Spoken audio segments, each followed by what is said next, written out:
How's it going, everybody? Welcome back to another episode of Smart Money, Smarter Moves with your host, myself, Samir, Director of Client Engagement here at Freedom Family Office, and with Kyle Cain, the CIO of Freedom Family Office. We are a boutique family office slash RIA that manages investments for ultra high net worth individuals.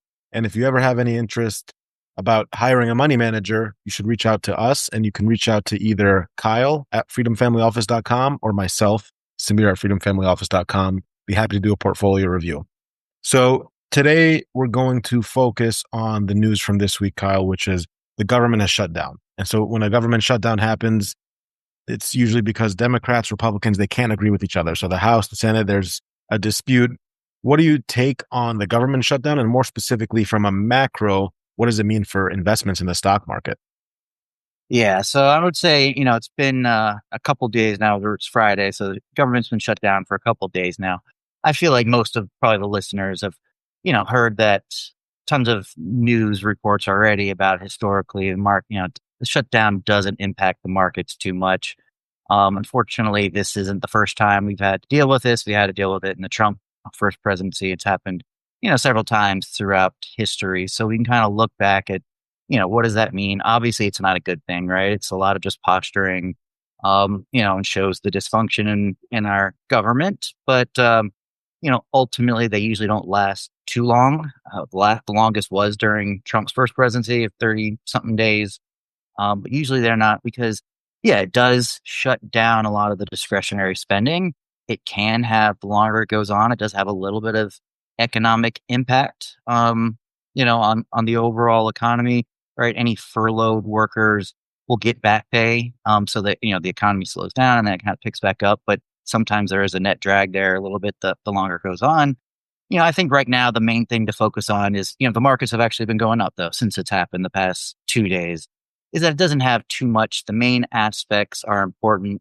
The things that are obviously a little bit you have to think about are two. Is one, we didn't get supposed to get a jobs report today. And right now we know where the state of the economy is. The jobs have been slowing significantly. ADP just showed a loss of jobs, private jobs, earlier this week. Our last jobs report, wasn't very good.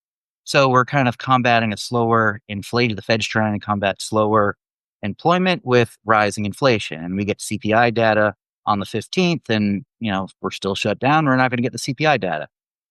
So, it's a little bit of, the information that investors need to use to kind of dictate how the future is going to unfold. We're not receiving that data. However, there are alternative sources of data where the Fed can at least pull from and get a still general direction. And ultimately, the markets are just assuming that they're going to cut rates again this month, and eventually this will be fixed. So I think the biggest concern this time around is obviously Trump threatening some more permanent job losses, which hasn't really happened before during this whole process. So that could obviously have a little more of an economic impact. We'll just, potentially just more posturing from the administration, but we'll have to watch that part a little more closely. Yeah, no, that's helpful to know. I know that, the common words in talk you'll hear on social medias like X and other platforms is the government shutdown. That means what's going to happen in the stock market, investment, my investment's going to go down. And it's helpful to know that, when you look at the data, it doesn't truly have an impact because we don't know how long it'll be. Do you suspect that this will be something that lasts a week, 2 weeks, a month, 2 months? I don't know how long the last one was. Honestly, I don't know. So as I said, the last one was 35 days or something like that, which is a significantly longer time. Usually they're, I think I don't have the exact stats, but it's usually a few days to like a week or 10 days, something like that. Usually they're resolved within 10 days. The where the prediction markets right now are basically saying like 10 days is what you can go out there and place money and place bets on how many days the government shut down. Not the type of investing I would recommend individuals to do.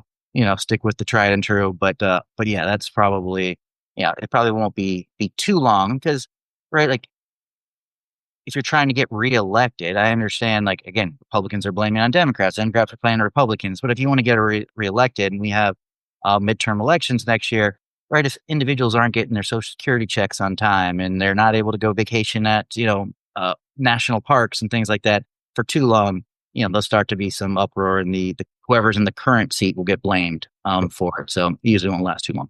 Yeah. And on another topic, so, Goldman Sachs CEO David Solomon, him, Jeff Bezos, they're at this conference in Italy. And what he had said at the conference earlier was that you're going to see a similar phenomenon to the dot com, which is he thinks in the next 12 to 24 months, we're going to see a drawdown with respect to the equity markets. And his quote was he thinks there's going to be a lot of capital that's deployed that will turn out to not deliver returns and people won't feel good. And then Jeff Bezos came out as well. And he said that artificial intelligence is currently in what he calls an industrial bubble. And I know people always have predictions all the time, bullish and bearish, but when you hear things from respective giants like Goldman Sachs CEO or tech giant like Jeff Bezos, what do you make of those? And do those impact sort of your investment decisions on portfolios? I'm going to touch that on two parts, right? So first, you just kind of set the precedent of where we are, right? We're just coming off of a great quarter. The best, September is usually a bad month. Then we were up 3.7%, the best September we've had in 15 years. Right. The past quarter, the S&P was up about 8%. Tech and communications have continued to sort of be the best performers, although communication services, got a little bit hurt last week. They're pretty much made up by Meta and Google, and, TikTok deal. I'm sure everyone, has heard about, right? Shook them a little bit with the thought that, right, it's a competitor. They're going to pull some advertisement dollars away from Meta and Google. So they were down a little bit, but nothing to worry about. I think there is a lot of talk. Sam Altman came out saying that he believes there's a little bit of bubble. And so, and a few other notable people have. The thought is, yes, are there particular companies that are a bubble? Again, we just saw that Sam Altman's OpenAI is now valued at $500 billion or something like that. And it's never been profitable, right? It's the largest, basically private startup in history, and it's never been profitable. There's plenty of examples of other areas that are overvaluated and how much money is being spent and expected to be spent. I saw I think it was Jeffries that came out saying that by 2030, we need to start producing revenue of about $2 trillion just to make good on these, potential investments.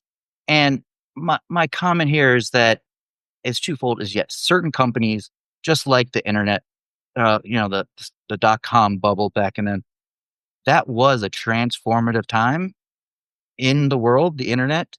However, there was a dot-com bubble. A lot of companies came and went, and people lost a lot of money. It is different this time. Because, at least as of right now, the ones that are producing the biggest returns are the ones also producing the biggest earnings, versus then there was no earnings, right? So it is actually realistic.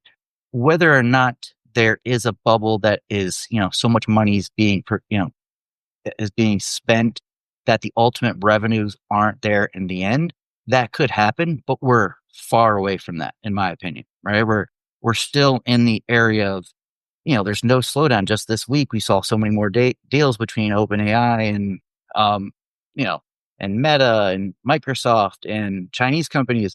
So we're still in my opinion, the early endings of this capital structure, because everyone wants to be first. Because they realize if you can kind of get a stranglehold on AI, you could be the first $10 trillion company, right? So I think, yes, there are going to be some companies that are bubbles, but here's the next point. But overall, we're still early, and I would still want to ride this for several more years. We could have little short-term pullbacks. I'd use that just as a buying opportunity.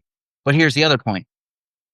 Bubbles have never popped in history. They only ever pop when central banks start raising rates, right? It's happened every single time. Right now, we're in a cutting environment where the central banks, no government in the world has raised interest rates over the past 2 months. Everyone is looking to cut. So, again, obviously these are smart people. They know that some things are getting priced too high, but I would say we're not in a bubble at all, and we still have some, a long way to go before we could really call a top. Got it. Okay, that's very helpful. Well, thank you, Kyle, for your time today. As you guys know, Smart Money, Smarter Moves is a fast podcast because we know all of you are busy out there making money and changing the world. So we want to make it as quick as possible for you. So we will be having a webinar in a couple weeks talking about Q4, end of the year. What does tariffs mean? What does all of this information mean? And with market valuation. So if you want to join that, feel free to go to Wealth Thrive or Freedom Family Office on LinkedIn. All the details will be there for the Thrive Talk event, which is for Freedom Family Office hosted by our sister company, Wealth Thrive. Thanks again, Kyle, and we'll see you guys soon. Thank you guys.